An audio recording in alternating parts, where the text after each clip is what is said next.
ಮಿಥುನ ರಾಶಿಯವರಿಗೆ 14 ಕವಡೆ ಅಂಗಾತ ಬಿದ್ದಿರುವಂಥದ್ದು, ಧನಲಾಭವಿದೆ, ಆಭರಣ ಸಂಗ್ರಹವಿದೆ. ಕರ್ಕಾಟಕ ರಾಶಿಯವರಿಗೆ ಮಾನಸಿಕವಾದಂತಹ ಚಿಂತೆಗಳು, ಕುಟುಂಬದಲ್ಲಿ ವೈಮನಸ್ಸೆ ಉಂಟಾಗ್ತದೆ. ಕನ್ಯಾ ರಾಶಿಯವರಿಗೆ ವಾರ ಚೆನ್ನಾಗಿಲ್ಲ.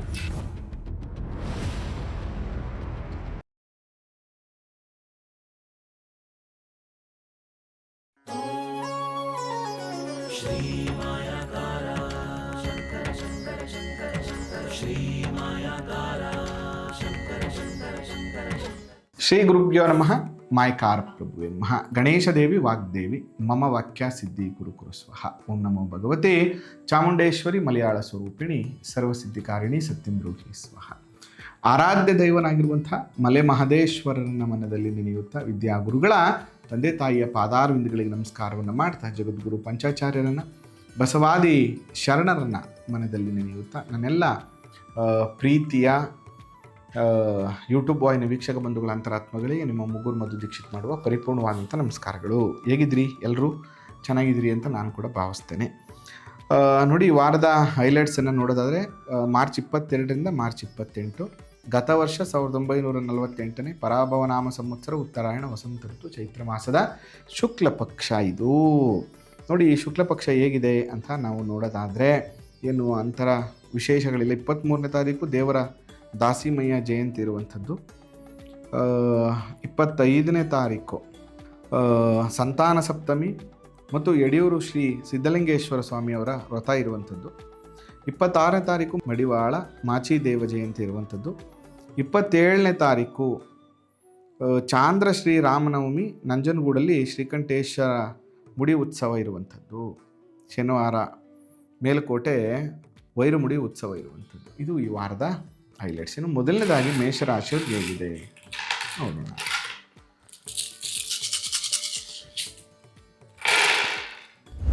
5, 10, 12 ಕವಡೆಗಳ ಅಂಗಾತ ಬಿದ್ದಿರುವಂಥದ್ದು. ಯಾಕೋ ಮೇಷರಾಶಿಯವ್ರಿಗೆ ವಾರ ಅಷ್ಟೊಂದು ಪಾಸಿಟಿವ್ ಇಲ್ಲ. ಸ್ವಲ್ಪ ಡಿಸ್ಟರ್ಬೆನ್ಸ್ಗಳು ತೋರಿಸ್ತಾ ಇದೆ. ಸ್ವಲ್ಪ ಫೈನಾನ್ಷಿಯಲ್ ಸ್ಟ್ರಗಲ್ ಇದೆ. ವಾರ ಹಣಕಾಸಿನ ಮುಗ್ಗಟ್ಟು ಬರುವಂಥದ್ದು. ಸ್ವಲ್ಪ ಸುತ್ತಮುತ್ತ ವಾತಾವರಣದಲ್ಲಿ ಕಿರಿಕಿರಿ, ಕುಟುಂಬ ಮತ್ತು ಕೆಲಸ ಮಾಡುವಂಥ ಜಾಗದಲ್ಲಿ ಒತ್ತಡಗಳಿರುತ್ತೆ. ಸ್ವಲ್ಪ ಹುಷಾರಾಗಿರಿ. ನರಸಿಂಹಸ್ವಾಮಿ ದರ್ಶನ ಮಾಡ್ಕೊಂಡು ಬನ್ನಿ. ಆ ನರಸಿಂಹಸ್ವಾಮಿಗೆ ಸ್ವಲ್ಪ ಹಾಲನ್ನು ಅರ್ಪಣೆ ಮಾಡಿ, ತುಂಬ ಅನುಕೂಲ ಆಗುತ್ತೆ. ಇನ್ನು ವೃಷಭ ರಾಶಿಯವ್ರಿಗೆ ಹೇಗಿದೆ ಅಂತ ನೋಡೋಣ. ನೋಡಿ, ವೃಷಭ ರಾಶಿಯವ್ರಿಗೆ 5, 10, 13 ಕವಡೆ ಅಂಗಾತ ಬಿದ್ದಿರುವಂಥದ್ದು. ಸರ್ಕಾರದಿಂದ ಸಹಾಯ, ಸರ್ಕಾರದ ಕೆಲಸಗಳೇನಾದ್ರು ಇದ್ದರೆ, ಯಾವುದೋ ಈ ಖಾತೆ ಆಗಿಲ್ಲ, ಮನೆ ಕಟ್ಟಲಿಕ್ಕೆ ಯಾವುದೋ ಲೈಟ್ ಕೊಡ್ತಾ ಇಲ್ಲ, ಅಥವಾ ಇನ್ನೊಂದೇನೋ ಪ್ರಾಬ್ಲಮ್ಸ್ ಇತ್ತು, ಅದು ಸಾಲ್ವ್ ಆಗಬೇಕಿತ್ತು, ಈ ಥರದ ಕೆಲಸ ಕಾರ್ಯಗಳಾಗುತ್ತೆ. ಮತ್ತು ನಿಮಗೆ ಸರ್ಕಾರದ ಕೆಲಸಗಳೇನಾದ್ರು ಇದ್ದರೆ ಅದು ಕೂಡ ಆಗುತ್ತೆ. ಮತ್ತು ಧನಲಾಭ ಇದೆ. ಮನೆಯಲ್ಲಿ ಹೆಣ್ಣು ಮಕ್ಕಳ ಜೊತೆ ಒಂದಷ್ಟು ಖುಷಿಯ ಕಾಲ ಕಳೆಯುವಂಥದ್ದು. ಮಿತ್ರರ ಜೊತೆ ಒಂದು ಒಳ್ಳೆಯ ಸಂಬಂಧಗಳು ಬಿಲ್ಡ್ ಆಗುತ್ತೆ ಈ ವಾರ. ಇನ್ನು ಮಿಥುನ ರಾಶಿಯವರಿಗೆ ಹೇಗಿದೆ ಅಂತ ನೋಡೋಣ. ಮಿಥುನ ರಾಶಿಯವರಿಗೆ 4, 6, 6ನ ಕತ್ತು, 14 ಕವಡೆ ಅಂಗಾತ ಬಿದ್ದಿರುವಂಥದ್ದು. ಧನಲಾಭವಿದೆ, ಆಭರಣ ಸಂಗ್ರಹವಿದೆ, ಕಳೆದು ಹೋದಂತಹ ವಸ್ತುಗಳು ಸಿಗುವಂಥದ್ದು, ಧನಲಾಭ, ಶಾರೀರಿಕ ಸೌಖ, ವ್ಯವಹಾರವಾದಂಥ ಲಾಭಗಳು, ಒಂದು ಉತ್ತಮವಾದಂಥ ಜನಸಂಪರ್ಕ, ಸ್ನೇಹಿತರ ಭೇಟಿ ಮಾಡುವಂಥ ಯೋಗ ಬರುತ್ತೆ. ಕರ್ಕಾಟಕ ರಾಶಿಯವ್ರಿಗೆ ಹೇಗಿದೆ ಅಂತ ನೋಡೋಣ. ಕರ್ಕಾಟಕ ರಾಶಿಯವ್ರಿಗೆ 5, 10, 10, 2, 12 ಕವಡೆ ಅಂಗಾತ ಬಿದ್ದಿರುವಂಥದ್ದು. ಕರ್ಕಾಟಕ ರಾಶಿಯವರಿಗೆ ಮಾನಸಿಕವಾದಂತಹ ಚಿಂತೆಗಳು, ಒಂದಷ್ಟು ಜನಗಳಿಂದ ಮನಸ್ಸಿಗೆ ನೋವುಂಟಾಗುವಂಥ ಒಂದು ಪರಿಸ್ಥಿತಿ ಬರ್ತದೆ. ಮತ್ತು ಮೋಸ ಮಾಡುವಂಥವ್ರು ಸಿಗ್ತಾರೆ, ಮೋಸ ಹೋಗ್ತೀರಿ. ಮತ್ತು ಸೌಖ್ಯ ಇಲ್ಲ. ಜಾಗ್ರತೆಯಿಂದ ಕೆಲಸ ಕಾರ್ಯಗಳು ಮಾಡಲಿಲ್ಲ ಅಂದರೆ ಅನೇಕ ಥರದ ಪ್ರಾಬ್ಲಮ್ಸ್ಗಳು ನಿಮಗೆ ಉಂಟಾಗ್ತದೆ. ಸ್ವಲ್ಪ ಹಸಿ ಹಾಲು, ಈ ಹಸಿ ಹಾಲು ಇದೆಯಲ್ಲ, ಹಸಿ ಹಾಲನ್ನು ತೆಗೆದುಕೊಂಡು ಹೋಗ್ಬಿಟ್ಟು ಉತ್ತದ ಸುತ್ತ ಹಾಕಿ ಒಂದು ಪ್ರದಕ್ಷಿಣೆ ನಮಸ್ಕಾರವನ್ನು ಮಾಡ್ಕೊಂಡು ಬನ್ನಿ. ಈ ಡಿಸ್ಟರ್ಬೆನ್ಸ್ ಕಮ್ಮಿ ಆಗುತ್ತೆ.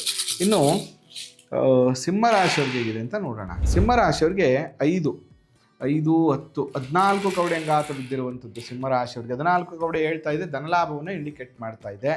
ಏನೋ ವರ್ಷದ ಆರಂಭದಲ್ಲೇ ಸ್ವಲ್ಪ ಚಿನ್ನವನ್ನು ಖರೀದಿ ಮಾಡುವಂತಹ ಯೋಗ ಇದೆ. ಕಳೆದು ಹೋದಂತಹ ಪ್ರೀತಿ ಸಂಬಂಧಗಳು, ನಿಷ್ಠೂರಗಳೆಲ್ಲವೂ ಕೂಡ ಸರಿ ಹೋಗುತ್ತೆ. ಧನಲಾಭ, ಶಾರೀರಿಕ ಸೌಖ್ಯ ಚೆನ್ನಾಗಿದೆ. ಕನ್ಯಾ ರಾಶಿಯವ್ರಿಗೆ ಹೇಗಿದೆ ಅಂತ ನೋಡೋಣ. ನೋಡಿ, ಕನ್ಯಾ ರಾಶಿಯವ್ರಿಗೆ 5, 10, 16 ಕವಡೆ ಅಂಗಾತ ಬಿದ್ದಿರುವಂಥದ್ದು.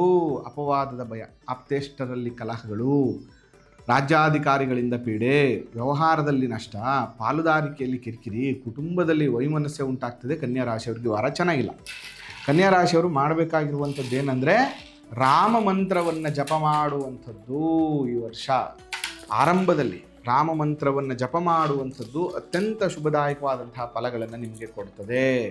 ಅಥವಾ ಕೃಷ್ಣನನ್ನು ದರ್ಶನ ಮಾಡುವಂಥದ್ದು, ಬಾಲಕೃಷ್ಣನ ಸೇವೆಯನ್ನು ಮಾಡುವಂಥದ್ದು ತುಂಬ ಒಳ್ಳೆಯ ರಿಸಲ್ಟನ್ನು ಕೊಡುತ್ತೆ. ಇನ್ನು ತುಲಾರಾಶಿಯವ್ರಿಗೆ ಹೇಗಿದೆ ಅಂತ ನೋಡೋಣ. ತುಲಾರಾಶಿಯವರಿಗೆ 3, 2, 5, 10, 11 ಕವಡೆ ಅಂಗಾತ ಬಿದ್ದಿರುವಂಥದ್ದು. ತುಲಾರಾಶಿಯವರಿಗೆ 11 ಕವಡೆ ಏನು ಹೇಳ್ತಾ ಇದೆ? ಕಷ್ಟ ಉಂಟು, ವಾರದ ಕೊನೆಯಲ್ಲಿ ಸುಖ ಆಗ್ತದೆ. ನಿಮ್ಮ ಎಕ್ಸ್ಪೆಕ್ಟೇಷನ್ ಥರ ಅನುಕೂಲ ಆಗೋದಿಲ್ಲ. 50-50 ಅಂತ ಹೇಳ್ತಾ ಇದೆ. ಎಚ್ಚರಿಕೆಯಿಂದ ಮಾಡಲಿಲ್ಲ ಅಂದರೆ ತುಂಬ ಕಷ್ಟವನ್ನು ಅನುಭವಿಸ್ಬೇಕಾಗ್ತದೆ ಅಂತ ಹೇಳ್ತಾ ಇದೆ. ಭಾಳ ಹುಷಾರಾಗಿ. ತುಲಾರಾಶಿಯವರು ದುಮ್ ದುರ್ಗಾಯಿ ನಮಃ 21 ಬಾರಿ ವಾರ ಪೂರ್ತಿ ಚಾಂಟ್ ಮಾಡಿ, ಅನುಕೂಲ ಸಿಕ್ಕಿದ್ರೆ ಸಾಯಂಕಾಲದ ಟೈಮಲ್ಲಿ ಕೆಂಪು ಹೂವನ್ನು ತೆಗೆದುಕೊಂಡೋಗಿ ಅಮ್ಮನವ್ರಿಗೆ ಕೊಟ್ಟು ನಮಸ್ಕಾರವನ್ನು ಮಾಡ್ಕೊಂಡು ಬನ್ನಿ. ವೃಶ್ಚಿಕ ರಾಶಿಯವರಿಗೆ ಹೇಗಿದೆ ಅಂತ ನೋಡೋಣ. ವೃಶ್ಚಿಕ ರಾಶಿಯವರಿಗೆ 3, 6, 9, 9, 10 ಕವಡೆ ಅಂಗಾತ ಬಿದ್ದಿರುವಂಥದ್ದು. ಸುಖ ಭೋಜನ, ಆಪ್ತಮಿತ್ರರ ದರ್ಶನ, ಕಾರ್ಯದಲ್ಲಿ ಅನುಕೂಲ ಇದೆ. ಈ ವಿಚಾರದಲ್ಲಿ ಸಂಶಯ ಬೇಡ. ಮಾಡಬೇಕಾಗಿರುವಂಥ ಕೆಲಸ ಕಾರ್ಯಾದಿಗಳನ್ನು ನೀನು ಮಾಡು, ಅತ್ಯಂತ ಶುಭ ಫಲಗಳು ನಿನಗೆ ಪ್ರಾಪ್ತಿ ಆಗ್ತದೆ ಅಂಥೇಳಿ ತಿಳಿಸ್ತಾ ಇದೆ ವೃಶ್ಚಿಕ ರಾಶಿ. ಧನುಸ್ ರಾಶಿಯವ್ರಿಗೆ ಹೇಗಿದೆ ಅಂತ ನೋಡೋಣ. ಧನುಸ್ ರಾಶಿಯವರಿಗೆ 4, 8, 8, 12 ಕವಡೆ ಅಂಗಾತ ಬಿದ್ದಿರುವಂಥದ್ದು. ಕಳ್ಳರಿಂದ ಕಂಟಕಗಳಿದೆ, ಜೋಕೆ, ರಾಜ್ಯಾಧಿಕಾರಿಗಳಿಂದ ಪೀಡೆ, ಸೌಖ್ಯವಿಲ್ಲ, ಜಾಗ್ರತೆಯಿಂದ ಕೆಲಸವನ್ನು ಮಾಡಬೇಕು. ಇದರಿಲ್ಲ ಅಂದರೆ ಧನುಸ್ ರಾಶಿಯವರಿಗೆ ತುಂಬ ಅಡಚಣೆಗಳು ಬರುತ್ತೆ ಮತ್ತು ನಿಮ್ಮನ್ನು ದುರುಪಯೋಗ ಪಡಿಸ್ಕೋತಾರೆ ಮತ್ತು ಬ್ಲೈಂಡಾಗಿ ಕೆಲಸ ಕಾರ್ಯಗಳನ್ನು ಮಾಡಿಕೊಟ್ಬಿಟ್ಟು ಕೊನೆಯಲ್ಲಿ ಏನೂ ಇಲ್ಲದಿರೋ ಥರ ಕೂತ್ಕೋಬೇಕಾಗತ್ತೆ ಮತ್ತು ನಿಮ್ಮ ಪರಿಶ್ರಮ ಬೇರೆಯವ್ರಿಗೆ ಅನುಕೂಲ ಆಗುತ್ತೆ. ಅದಕ್ಕೋಸ್ಕರ ನೀವು ಮಾಡಬೇಕಾಗಿರುವಂಥದ್ದು ಏನಂದರೆ, ನೀವೇನೇ ಮಾಡೋದಿದ್ರು ನಿಮಗೋಸ್ಕರ ಮಾಡ್ಕೊಳ್ಳಿ. ಬ್ಲೈಂಡಾಗಿ ಯಾರನ್ನು ಕೂಡ ನಂಬಬೇಡಿ. ಕಡಲೆಕಾಳು ಮತ್ತು ಬೆಲ್ಲವನ್ನು ಶಿವನ ದೇವಸ್ಥಾನಕ್ಕೆ ಕೊಟ್ಬಿಟ್ಟು ಬನ್ನಿ, ಈ ಟೆನ್ಷನ್ಸ್ ಕಮ್ಮಿ ಆಗುತ್ತೆ. ಮಕರ ರಾಶಿಯವ್ರಿಗೆ ಹೇಗಿದೆ ಅಂತ ನೋಡೋಣ. ನೋಡಿ, ಮಕರ ರಾಶಿಯವ್ರಿಗೆ 5, 9, 9, 3, 12 ಕವಡೆ ಅಂಗಾತ ಬಿದ್ದಿರುವಂಥದ್ದು. ಮಕರ ರಾಶಿಯವ್ರಿಗೆ ಅಷ್ಟೊಂದು ಶುಭವಲ್ಲ. ಕಳ್ಳರಿಂದ ಕಂಟಕ, ಮೋಸ ಹೋಗುವಂಥದ್ದು, ಫ್ಯಾಮಿಲಿಯಲ್ಲಿ ಡಿಸ್ಟರ್ಬೆನ್ಸು, ವ್ಯವಹಾರದಲ್ಲಿ ಕಿರಿಕಿರಿ, ಮಾನಸಿಕವಾದಂತಹ ಪ್ರಾಬ್ಲಮ್ಸ್ಗಳು ಶುಭ ಫಲವನ್ನು ನೀಡೋದಿಲ್ಲ. ನೀವು ಮಾಡಬೇಕಾಗಿರುವಂಥದ್ದು ಈ ವಾರ ಏನು ಅಂತಂದರೆ, ಕುಲದೇವರ ಪ್ರಾರ್ಥನೆ, ಅನುಕೂಲ ಆದರೆ ಇಷ್ಟ ದೇವರ ದರ್ಶನವನ್ನು ಮಾಡಿ. ಕುಂಭರಾಶಿಯವ್ರಿಗೆ ಹೇಗಿದೆ ಅಂತ ನೋಡೋಣ. ನೋಡಿ, ಕುಂಭರಾಶಿಯವರಿಗೆ 4, 8, 2, 10 ಕವಡೆ ಅಂಗಾತ ಬಿದ್ದಿರುವಂಥದ್ದು. ಸುಖ ಭೋಜನ, ಆಪ್ತಮಿತ್ರರ ದರ್ಶನ ಸುಖವಿದೆ. ಕಾರ್ಯದಲ್ಲಿ ಅನುಕೂಲ ಇದೆ. ಅಂದುಕೊಂಡ ವಿಚಾರದಲ್ಲಿ ಸಂಶಯ ಬೇಡ. ಎಲ್ಲ ಕೆಲಸನೂ ಮಾಡು, ಎಲ್ಲ ರೀತಿಯ ಅನುಕೂಲಗಳು ಆಗ್ತದೆ. ಮೀನರಾಶಿಯವರಿಗೆ ಹೇಗಿದೆ ಅಂತ ನೋಡೋಣ.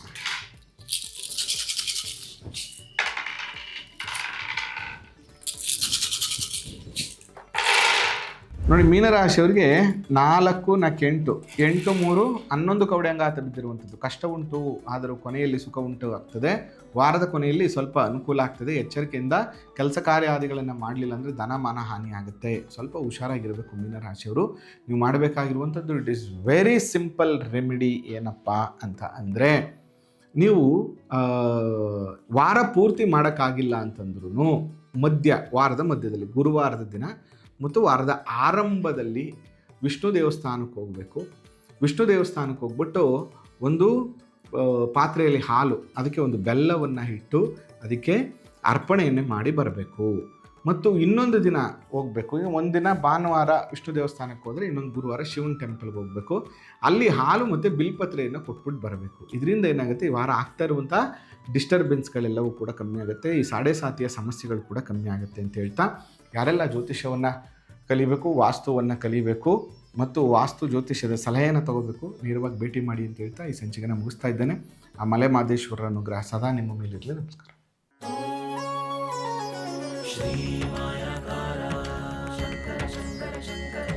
ಶ್ರೀ